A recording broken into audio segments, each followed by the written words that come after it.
The sun was slowly going down over the kingdom of Akure-Obodo. It was big and orange, like a burning ball in the sky.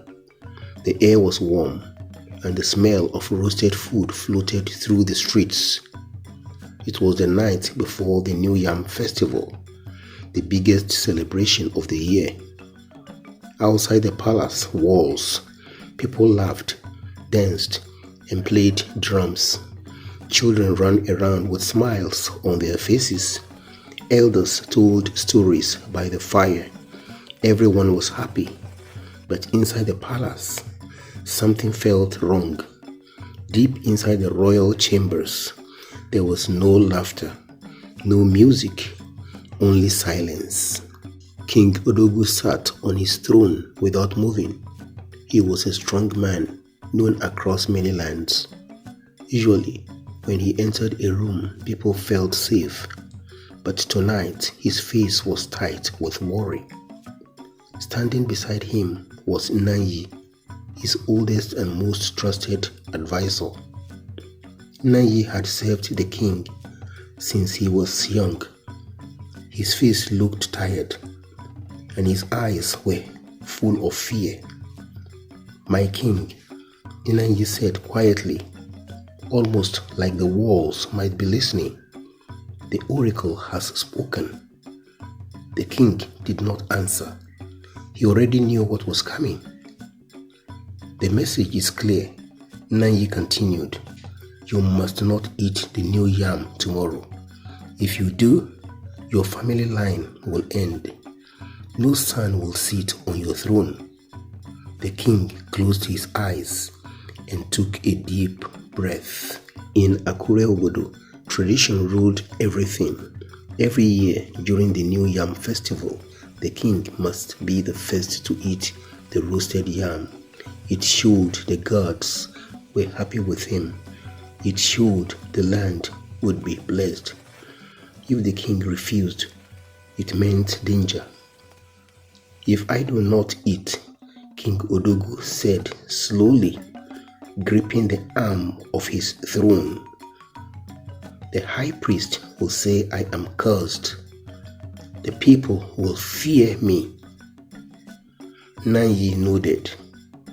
"And my brother," the king added, his voice growing harder, "Prince Azaka, he has been waiting." Prince Azaka wanted the throne.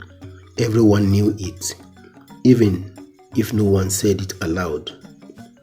"And if you eat," Nanyi said, lowering his voice even more, "you may die.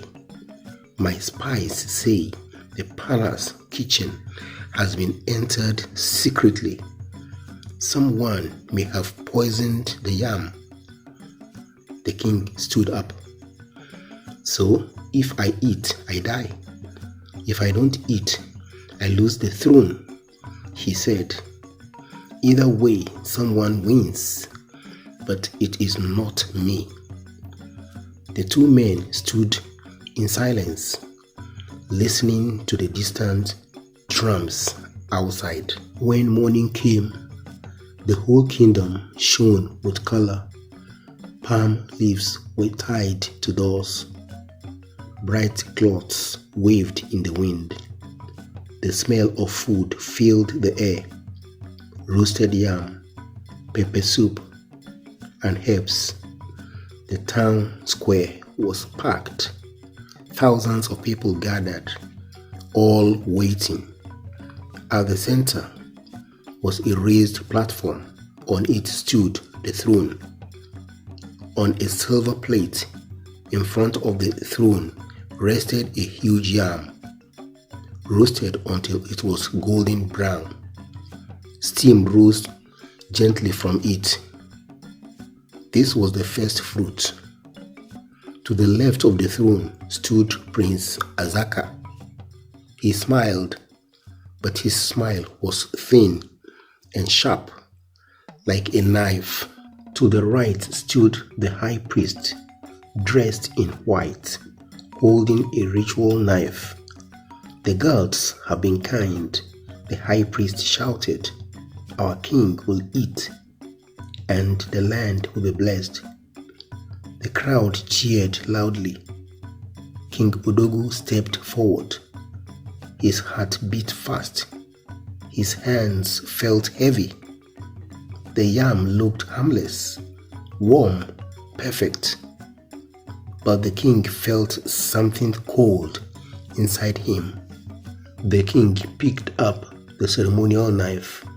He cut a small piece of the yam. At once, the crowd fell silent. No drums, no voices, only the wind. The king lifted the piece toward his mouth.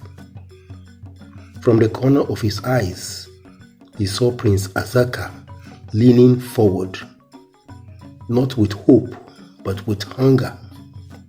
Just then, a scream cut through the air. "Ah!" Everyone turned. A young girl fell to the ground near the back of the crowd. She was no older than 10. Her skin turned pale and gray. She drank from the sacred well. Someone shouted. The crowd began to panic. The king froze. The piece of yam stopped just before his lips. He looked at the girl, then at the high priest, then at his brother. Suddenly, everything became clear. This was not about curses. It was a plan. "Stop!" King Odogwu shouted. His voice echoed across the square. He did not eat the yam. Instead, he stepped down from the platform. The crowd whispered. The king walked straight towards Prince Azaka. "Brother," the king said calmly, "you have served the kingdom. You should share this blessing." He held out the piece of yam. "Open your mouth." Prince Azaka stepped back. I cannot," he stammered. "It is against tradition." "I am the king," Odogwu said quietly, "and I command you." The high priest began to shake. The king turned sharply towards the high priest. "Tell me," he said, "if this yam is blessed, why are you afraid?" The high priest said nothing. "Why did you pay the kitchen maid with gold?" The king continued. "Why was this yam taken from forbidden land?" The crowd gasped. Prince Azaka suddenly pulled out a dagger and rushed forward. But the guards were ready. He was stopped. The high priest fell to his knees. The king dropped the yam onto the ground and crushed it. "This food is poisoned," he said. "Not by gods, but by greedy men." The yams were burned in a great fire that night. Prince Azaka and his high priest were taken away. Later, Nanyi stood beside the king. "You took a great risk," he said. "I knew the truth," the king replied. "The prophecy was changed by human hands." He looked at the fire, then at the sky. The king did not eat.